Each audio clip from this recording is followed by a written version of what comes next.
날씨가 무더울 때 햇볕이 쨍쨍 내릴 때요. 그 집에 들어와서 시원한 물 한 잔 먹으면 눈이 번쩍 뜨이지 않습니까? 우리가 세상을 살다가 진짜 전쟁 같은 세상을 살다가 예수님의 말씀 듣고 나면 우리의 심령이 번쩍 눈을 뜨고 우리의 심령에 성령의 감화 감동이 있습니다. 여러분, 오늘 이 시간 그 성령의 감화 감동함이 있는 여러분 되기를 소망합니다. 그래서 성령의 그 말씀하심이 우리 심령에 열매를 맺고 꽃을 활짝 피우는 여러분 되기를 소망합니다. 오늘 본문은 두 탕자와 한 아버지의 이야기입니다. 좀 의아해하실 분이 있습니다. 왜냐하면 오늘 이야기는 돌아온 탕자의 이야기입니다. 두 아들이 있었는데 그 둘째 아들이 아버지의 재산을 다 가지고 가서 다 잃어버리고 돌아온, 그래서 그 이야기의 시작이 오늘 이야기인데, 제가 오늘 조금 전에 얘기한 것처럼 두 탕자의 이야기로 시작합니다. 왜냐하면 오늘 이 본문은 사실은 잃어버렸던, 떠나갔던, 아버지의 재산을 가지고 갔던 둘째 아들의 이야기이기도 하지만, 오늘 이 본문 15장 1절 2절을 조금 이따 우리 같이 보시면 이것이 둘째 아들의 그 탕자만이 아니라 기존에 같이 있던, 그러니까 돌아온 탕자와 집에 있던 또 다른 탕자가 있었다는 것, 드러난 탕자가 있고 숨어 있었던 탕자가 있다는 것을 발견하게 됩니다. 여기서 오늘 큰 아들은 바로 숨겨진 탕자였고 작은 아들은 드러난 탕자가 됩니다. 여러분, 스타일은 다르지만 아버지의 마음을 심히 아프게 했던 두 아들의 이야기입니다. 하지만 그 두 아들 때문에 가슴이 다 녹아내리고 그 아들만 생각하면 눈물밖에 없는 그 아버지가 그 두 아들에게 주고 싶었던 건 그 아버지의 사랑과 그 두 아들을 향한 아버지의 마음이 그 두 아들에게 부어지고 공감되기를 소망했던 것입니다. 그래서 하나는 집 나간 탕자고 또 하나는 집안에 있는 탕자의 이야기를 봅니다. 오늘 본문의 발단이 되었던 15장 1절에서 2절을 보시게 되면 첫 번째 대상과 두 번째 대상이 있습니다. 첫 번째 1절에 나오는 대상은 세리와 죄인들입니다. 그리고 두 번째 대상은 바로 서기관과 바리새인들입니다. 오늘 15장 1절에서 2절을 보시게 되면, 그래서 예수님이요, 서기관, 세리와 죄인들에게 하나님의 사랑과 복음과 구원과 용서와 화해와 그들의 한량없는 은혜를 베푸시는 걸 보자 수가 틀어버린 바리새인과 서기관들이 예수님께 찾아와서 저 죄인들에게 어떻게 그런 말씀과 은혜와 사랑과 긍휼과 생명의 말씀을 그들에게 전해줄 수 있느냐라고 따지자 오늘 15장 11절부터 나오는 우리가 아는 돌아온 탕자의 이야기를 해주고 계신 것입니다. 근데 오늘 이 15장에는요, 세 가지 비유가 있습니다. 100마리 양 중에 잃어버린 양, 99마리 양보다 더 귀한 잃어버린 양 한 마리의 이야기와 10드라크마 중에 잃어버린 한 드라크마의 그 소중함을 이야기하시면서 종합적으로 오늘 이 돌아온 아들의 이야기를 이야기함으로써 잃어버린 한 영혼, 잃어버린 자녀, 죽었다가 돌아온, 구원받지 못할 세상에 있던 한 영혼이 돌아오는 그 영혼에 대한 소중함을 잃어버린, 생각하는 그 하나님, 그 예수 그리스도의 오심의 근본적인 목적이 무엇인지를 가르쳐주고 말씀해주시고 있는 내용이 바로 오늘 이 15장 이 본문에 나오는 세 가지의 비유가 됩니다. 그러니 오늘 이 말씀은 종합적으로 100마리 중에 한 마리, 10개 중에 한 개 잃어버린 그 동전보다도 더 귀한 아버지의 자녀, 아들을 잃어버린 그리고 다시 찾은 그 아버지의 이야기를 오늘 이야기하고 있습니다. 그런데 그렇게 보면 둘째 아들은 조금 전에 이야기한 대로 1절에 나오는 세리와 죄인들이 될 수 있겠죠. 그리고 두 번째 나오는 이 서기관과 바리새인들은 어떻게 보면 큰 아들일 수 있습니다. 그러니 이 두 달을 향해서 예수님이 말씀해 주시는데, 근데 가만 보면 이 말씀의 주 대상이 오히려 작은 아들에 속하는 사람들이 아니라 큰 아들에 속해 있는 사람들에게 예수님의 이 비유가 목적이 그리고 관점이 예수님의 말씀을 통해서 이루어진 것을 우리가 발견할 수 있는 것입니다. 그러니까 그러면 생각해 보십시오. 그럼 우리는 지금 여기 있는 여러분들과 저는 과연 작은 아들일까 아니면 큰 아들일까라는 것을 생각해 보아야 합니다. 어쨌든 숨겨진 당자인가 아니면 드러난 당자인가, 교회를 떠났던 당자인가 아니면 교회 안에 있는 당자인가, 우리는 생각해 볼 필요가 있는 것입니다. 그러나 작은 아들이든 큰 아들이든 둘 다 하나님의 그 사랑과 은혜를 필요로 하는 존재라는 것입니다.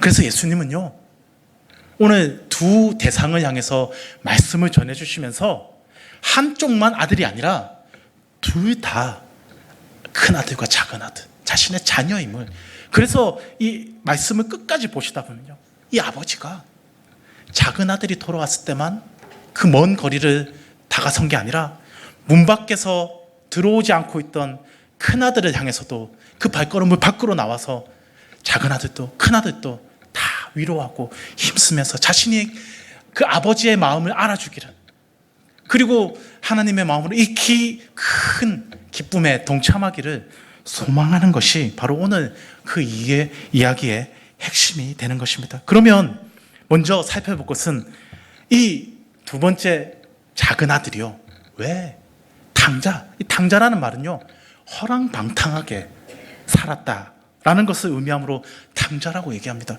그러니까 여러분, 오늘 이 15장 이야기는 사실은 영화로 만들어지면 19금 미성년자들은 볼 수 없는 그런 영화입니다. 그런데 왜 이렇게 당자가 되었을까요? 왜냐하면 그 시작부터 이 둘째 아들이 틀렸기 때문입니다. 아버지에게 찾아왔습니다. 뭐 때문에요? 아버지가 가지고 있는 재산 중에 나의 분깃, 나의 몫을 주세요, 유산을 주세요라는 말입니다.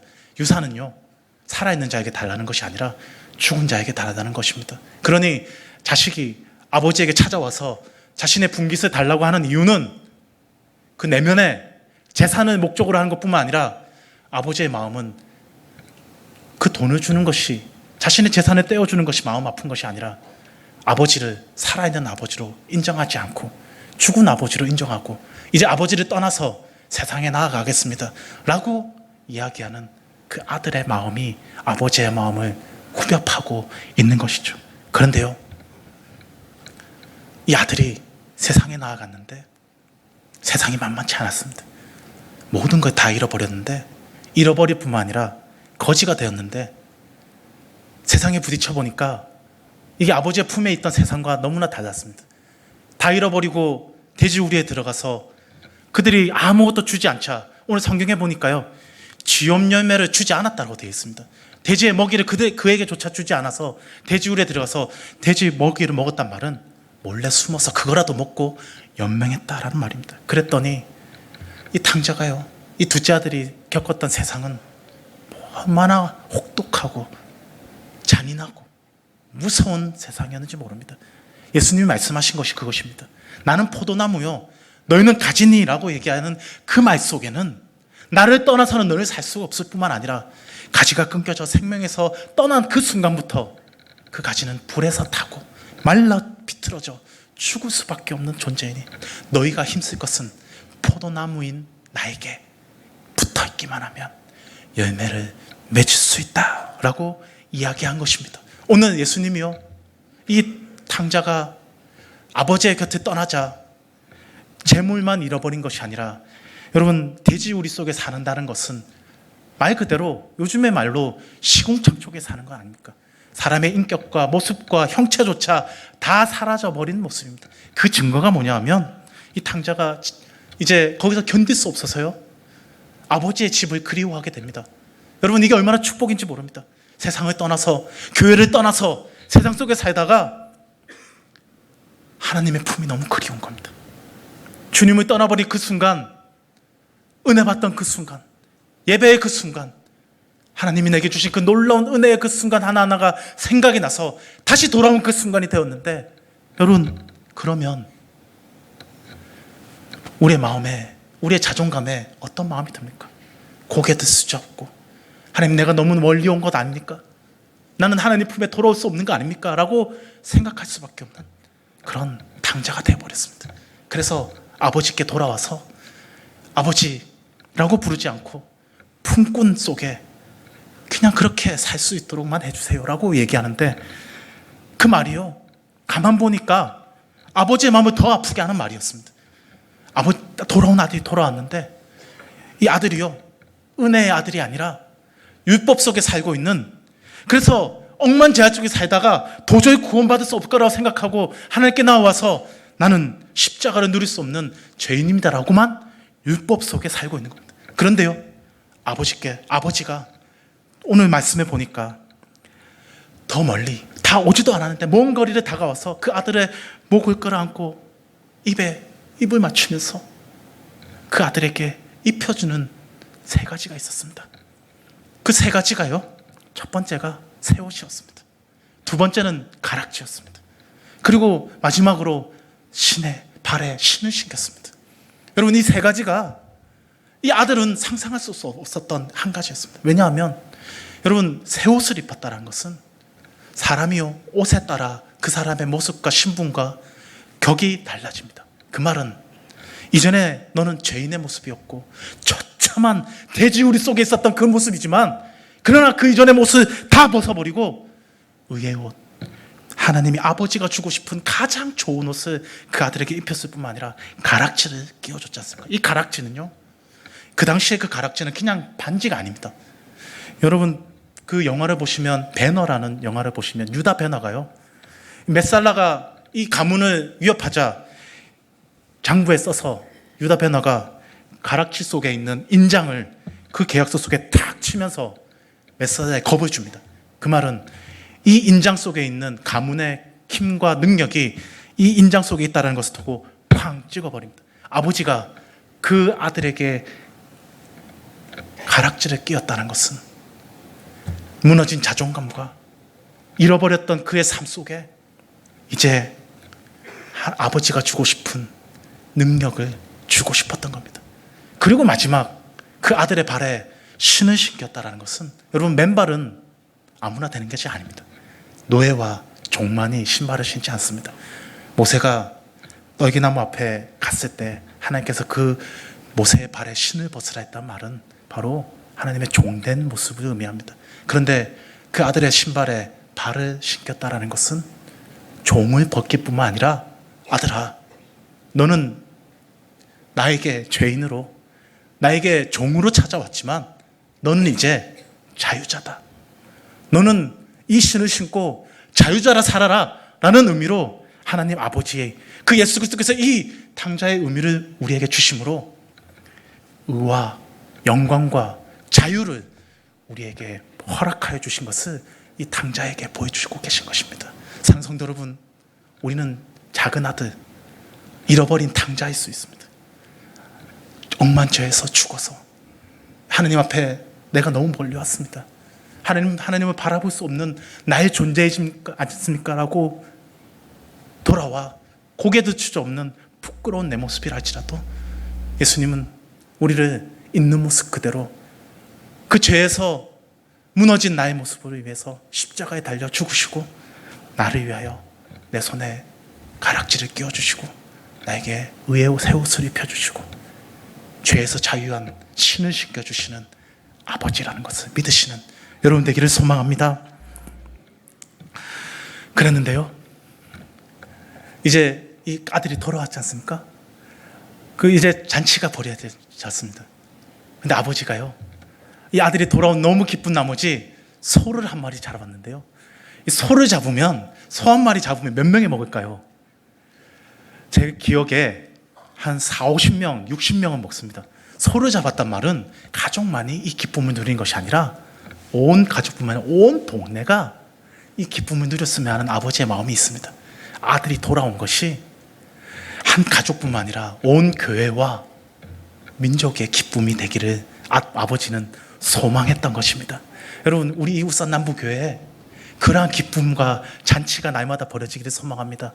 잃어버린 자들이 돌아오고 죽어가던 자들이 살아나고 억만죄에서 구원받은 하나님의 영혼이 돌아오는 그 축제의 그 기쁨이 온 교회의 기쁨이, 온 가족의 기쁨이, 하나님 아버지가 누리기 소망하는 그 기쁨의 소망이 우리 예배에, 우리 오늘 이 주일에 온 부서에, 기관에, 전도에, 교구에 있기를 소망합니다. 여러분, 잔치예요. 잔치가 벌어지면 얼마나 재밌는지요, 좋은지요. 멀리서부터 벌써 뭐가 나죠? 냄새가 납니다. 찌질 굽는 냄새, 막 지글지글 하는 그런 냄새도 날 뿐만 아니라 시끌벅적합니다. 왜냐하면 잔치가 벌어졌을까요? 그런데 밭에서 돌아온 첫째 아들이 돌아왔습니다. 뭔 소리를 들었을까요? 기쁨의 소리를 들었습니다. 무슨 냄새를 맡았을까요? 잔치의 냄새를 맡았습니다. 이게 뭔가 심상치 않은 겁니다. 분명히 아버지가 이제껏 슬퍼했고, 아버지는 한 번도 잔치를 벌인 적이 없었는데 웬 잔치지? 그리고 종을 부릅니다. 종을 불렀더니 아니나 다를까 종의 입에서 나온 말이 아들이 돌아왔습니다. 당신의 동생이 돌아왔습니다. 아버지의 아들이 돌아왔습니다. 그래서 지금 온 가족과 마을이 이 기쁨에 동참하고 있습니다 라고 얘기합니다. 여러분, 이 기쁨에 동참합니다, 모두가 기뻐하고 있습니다 라는 이 말을 듣자 여러분, 이 말씀해 보십시오. 아들이 노했다, 아들의 얼굴이, 큰아들의 얼굴이 변해버렸다 라고 이야기합니다. 왜냐하면 용납할 수 없는 일이 일어난 겁니다. 잃어버렸던 아버지의 모든 재산을 나에게 가져가 달라고 해서 분할해서 가져갔다가 허랑방탕하게 살아서 아버지의 마음을 후배 팠던 그 아들이 돌아왔는데 잔치가 벌어진 것입니다. 그리고 기뻐하고 있는 겁니다. 여러분, 여기서요, 첫째 아들의 모습을 한번 보시면요, 이 아들이 왜 숨겨진 당자인지, 그 아버지의 마음을 아프게 하는지 명확하게 볼 수 있습니다. 왜냐하면 오늘 이 말씀해 보시면 30절에 보시겠습니까? 동생을 부르는데요, 자기의 동생을 부르는데 그 사람의 이름도 부르지 않고 그 아이라고 부르지도 않습니다. 여러분, 자기의 형제를 아버지와 어머니에게 부를 때 이름을 부르거나 직접 가서 얘기하지 않습니까? 왜요? 그 집에 들어가서 동생에게 직접 왔나라고 인사하는 게 맞습니다. 그런데 이 첫째 아들이 왜 간악하고 사악하고 간사한 사람인지 볼 수 있는 게 종을 불러서 무슨 일이 일어난지를 살피게 합니다. 그리고 그의 말을 듣고 상황을 살핍니다. 그리고 두 번째, 자기의 동생을 마치 나와 너의 관계가 아니라 나와 그, 아니면 마치 그것으로 이야기하는 것처럼 이야기합니다. 그 말은 직접 그 말을 전해주는 것도 아니고, 만약에 있죠, 이 큰형이 이 돌아온 자기의 동생을 진짜 자기의 친동생으로 여겼다면 종에게도 아버지에게도 화를 내지 않았을 겁니다. 그냥 자기의 집에 들어가서 뺨을 때리거나 뒤통수를 후려갈리면서 뭐 이런 게 다 있노, 뭐 한다고 지금 이제껏 살다가 이렇게 모습으로 돌아왔냐, 너 때문에 우리 가족이 얼마나 고생하고 걱정했고 죽었는 줄 알았다라고 뒤통수를 때리는 게 원래 형의 모습 아니겠습니까? 그런데요, 화를 절대 안 냅니다. 동생의 얼굴을 보지 않습니다. 그 말은 동생의 가족으로 보지 않는다는 의미입니다. 그리고 아버지에게 의미합니다. 아버지에게 얘기하면서 이 아들, 더 가슴 아픈 말을 합니다. 당신의 아들이라고 얘기합니다. 그러니 아버지가요, 그 돌아온 탕자를 맞이할 뿐만 아니라 이 큰 아들을 끝까지 포기하지 않고 그에게 설득하면서 자신의 마음에 있는 이 아들에게 돌아온 이 마음을 그에게 표현해 주고자 합니다. 그런데 이 아버지가 이 큰아들에게 이 자신의 동생, 너의 동생, 나의 아들을 이야기할 때 뭐라고 얘기하냐면 24절을 보시겠습니까? 아버지는 이 아들이 죽었다가 살아난 아들이었습니다. 32절을 보시겠습니까? 동일하게 이 큰아들에게 얘기합니다. 죽었다가 다시 살아났다. 아버지는 이 큰아들이, 이 작은 아들이 비록 자신의 모든 재산을 다 잃어버리고 허랑방탕하게 말 그대로 탕자의 삶을 살고 돌아왔다 할지라도 죽었던 아들이, 잃어버렸던 아들이, 다시는 돌아오지 않을 거라고 생각했던 잃어버린 아이들이 돌아왔지 않느냐라고 자신의 아들, 큰아들에게 이야기합니다. 아들아, 오늘 마지막 말씀을 보시면 아버지는요, 큰아들에게 가장 다정한 의미로 이야기합니다. 얘야,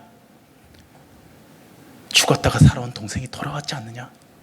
라고 이야기하고 계신 것입니다. 사랑하는 성도 여러분, 우리도요, 죽었다가 돌아온 우리의 영혼이지 않습니까? 우리가 세상을 살다가 보면 하나님을 잃어버리고 너무 멀리 온 것 같아서 하나님 얼굴조차 바라볼 수 없는, 이제는 하나님의 자녀가 아니라고 생각할 수밖에 없는 그런 순간이 다가와서 나는 교회에 발을 들일 수 있을까? 나는 하나님의 자녀일까라고 생각하는 그 순간에 아버지는 우리를 맞아주시고 우리에게 자유와 회복과 생명을 주시는 하나님 아버지라는 것을 믿으시는 여러분 되기를 소망합니다. 그런데 아들이, 큰아들이, 그렇게 죽었다 살아온 돌아온 아들이 아들을 인정하지 않는 겁니다. 큰아들이 이렇게 얘기합니다. 아버지, 나는요, 한 번도 아버지를 섬기면서 아버지의 명을 어긴 적이 없잖아요 라고 얘기합니다. 이 말이 바로 아버지의 마음을 후벼 팠던 탕자의 모습이 되어집니다. 섬겼다라는 이 말은 우리가 하나님을 섬기는 그 귀한 섬김이 아니라 헬라어의 본문을 보면 나는 당신의 종으로 섬긴 것이 아닙니까? 라고 이야기합니다. 아버지의 그 사랑과 가족을 사랑하는 마음으로 이 집과 이 밭을 메고 살았던 것이 아니라 아버지와의 관계를 철저하게 끊어버린 채 이익관계로 아버지의 것만을 요구하면서 당신을 종처럼 섬겼습니다 라고 얘기하는 그 말을 아버지에게 하고 있는 것입니다. 그리고 아무런 나는 한 번도 아버지의 명을 어긴 적이 없습니다 라고 얘기합니다. 바로 이것이 오늘 15장 1절에서 2절에 나오는 서기관과 바리새인들에 나오는, 한 번도 교회를 떠난 적이 없고 한 번도 하나님의 말씀을 어긴 적이 없고 한 번도 하나님의 길을 떠난 적이 없었던 서기관과 바리새인들의 모습을 의미하고 있는 것입니다. 여러분, 바리새인이 된다는 것은요, 6명의 증인이 함께하여서 613가지와 세부사항으로 3000가지가 넘고 그것을 더 지키기 위해서 율법의 세부사항을 하면 몇천 가지가 되는 그 모든 것들을 증서로 써서 증인들 6명을 놔두고 거기에 자기의 서약을 합니다. 목숨을 걸고 서약을 합니다. 그래서 바리새인이 되면 전국에 채 6,000명이 안 되는 사람들이 이 바리새인으로 인정받을 수 있습니다. 그러니까요, 바리새인과 서기관들이 볼 때는요, 여러분, 이 예수님이 전해주고 있는 그 은혜를 전해주고 있는, 제발 돌아오기 원하는 죄인들, 잃어버린 자들이 돌아오는 것이 용납될 수가 없는 겁니다. 여러분, 서기관들이 성경을 얼마나 잘 아는지 아십니까? 이사야서 말씀을 다 받아 적고 나서 처음에 글자와 마지막 글자를 하나하나 세워서 가운데 글자가 어떤 글자인지조차 외우고 있었던 사람입니다. 여러분, 혹시 마태복음 2장 4절에 두 번째 글자가 무슨지 아십니까? 모르시지 않습니까? 서기관은 알고 있었습니다. 요한복음 제일 마지막 글자가 무엇인지, 요한계시록에 있는, 그래서 예수님 말씀하신 것 중에 성경의 1.1핵이라도 서기관은요, 성경에 있는 1.1핵까지도 다 외우고 기억하고 지키고 살았던 사람들입니다. 그러니 오늘 첫째 아들이 바리새인이라는 것을 의미하고 있지는 않습니다. 그러나 참 착하게 살았던 사람이죠. 하나님의 뜻대로 살았던 사람이죠. 아버지의 마음대로 말씀을 지키며 살았던 사람이죠. 그런데 아버지의 마음을 모르고, 하나님 아버지의 사랑을 모르고, 말씀을 지키고 율법을 지키고 뜻을 행하고 봉사하고 섬겼던 것이 아버지의 마음을 후벼 팠던 것입니다. 그래서 그가 탕자가 되었던 겁니다. 오늘 아버지는요, 그 아들이 제발 죽었다가 살아온 이 둘째 아들이 너의 동생이라는 것을, 오늘 이 잔치가 그 동생의 그 위한 잔치일 뿐만 아니라 오늘 우리 온 가족과 온 교회와 가족의, 그리고 너까지도 포함한 기쁨을 누리기 소망하는 이 잔치라는 것을 오늘 이 첫째 아들에게 계속해서 아버지가 이해해주고 계십니다. 오늘 하나님 아버지께서 오늘 예수님을 통해 이 탕자의 비유를 이야기하고 계실 때 우리는 반드시 기억할 게 있습니다. 우리는 작은 아들인가? 우리는 큰 아들인가? 그러나요, 우리 모두는 하나님 앞에 동등하게, 저뿐만 아니라 작은 아들이라 할지라도 하나님 앞에 통회하고 자복하며 아버지의 마음으로 살아가야 될 필요가 있습니다. 율법의 삶으로 무너진 나의 삶을 나의 기준으로 하나님 아버지를 만나는 것이 아니라 하나님이 세우신 말씀의 기준과 구원의 길과 복음의 길을 통해서 하나님을 만나는 여러분 되기를 소망합니다. 둘째 아들도요, 화해와 용서와 용납과 하나님이 누리기 원하는 기쁨의 삶이 우리에게 있기를 소망합니다. 여러분, 오늘 이 말씀을 보시면 이제 아들이요, 첫째 아들이 마지막까지 아버지와 대답을 할 때 32절에 아버지의 이야기로 마무리되어지고 큰 아들이 대답이 나오지 않는 걸 보게 되어집니다. 그런데 오늘 16장 말씀을 보시면요, 이 16장 말씀에 두 가지 비유가 납니다. 하나는 옳지 않은 청지 비유가 나오고 두 번째는 부자와 거지의 이야기가 나옵니다. 그런데 이야기를 자세히 읽다 보면 이 15장 이야기의 결론이 16장과 밀접한 연결이 되어 있다는 것을 보게 되어집니다. 그 말은 처음에 하나님의 뜻과 주인의 마음을 몰랐던 어리석은 청지기가 주인의 마음과 하나님의 마음을 깨닫고 하나님의 마음을 시원케 하고 주인의 마음을 기쁘게 하는 청지기가 되었다라는 것을 의미하고, 두 번째는 거지와 부자를 통해서 부자가 하나님의 마음을 깨닫지 못하고 지옥에 떨어지는 그 모습을 예수님이 말씀해 주고 계신 것입니다. 여러분, 오늘 예수님께서는 오늘 우리가 하나님의 마음으로 하나님의 뜻으로 있을 때 지금 우리가 어디에 있는지, 나는 어떤 모습인지 하나님 앞에서, 그 말씀 앞에서 나를 점검하고 바라볼 수 있는 여러분 되기를 소망합니다. 여러분, 그래서 큰아들의 그 실존은 불쌍한 사람이었습니다. 감사와 기쁨이 없었습니다. 교회 안에 늘 있지만 불평함과 노함이 있는 존재였습니다. 여러분, 그래서 예수님은 그들조차도 돌아오기 원했던 겁니다. 오늘 본문의 핵심인 두 탕자를 다 품게 원했던 아버지의 마음이 바로 우리를 향한 하나님의 마음인 것을 기억하시는 여러분 되기를 소망합니다. 아버지 하나님의 넓고 무한하신 사랑을 기억하시고 용납하시고 그 사랑으로 서로를 용납하고 그 기쁨과 감사함으로 한 권속이요, 한 자녀요, 하나님이 주신 그 놀라운 사랑을 경험해 가시는 여러분 되기를 소망합니다. 여러분, 오늘 이 말씀의 마지막에 보면 이제 그 아들이요, 두 아들에게 아버지가 끝까지 전해주는 그 아버지의 사랑 속에 이제 그 예수님이 이 말씀을 전해주시고 그 제자들이 예수님이 십자가에 죽으시고 부활하시고 다시 올라가셔서 성령으로 오시고, 제가 말씀에 처음에 드렸던 그들에게 성령의 충만함이 있고 그들 심령 속에 성령의 감화 감동하심이 있을 때에 그들의 제자들이 그 위에 하나님의 감동하심으로 성경을 쓸 때 이와 같은 성경들을 쓰게 됩니다. 베드로가요, 베드로전서 4장 8절에 예수님의 사랑으로 이렇게 얘기합니다. 무엇보다 뜨겁게 사랑할지니 사랑은 허다한 죄를 덮느니라. 야고보서 5장 20절에 예수님이 살아계실 쫓에 알지 못했던 그 예수님의 큰 사랑이 무엇인지 깨닫자 너희가 알 것은 죄인을 미혹된 길에서 돌아서게 하는 자가 그 영혼을 사망에서 구원할 것이며 허다한 죄를 덮을 것임이라. 바로 그것이 예수님의 사랑이었다는 것을 깨닫게 됩니다.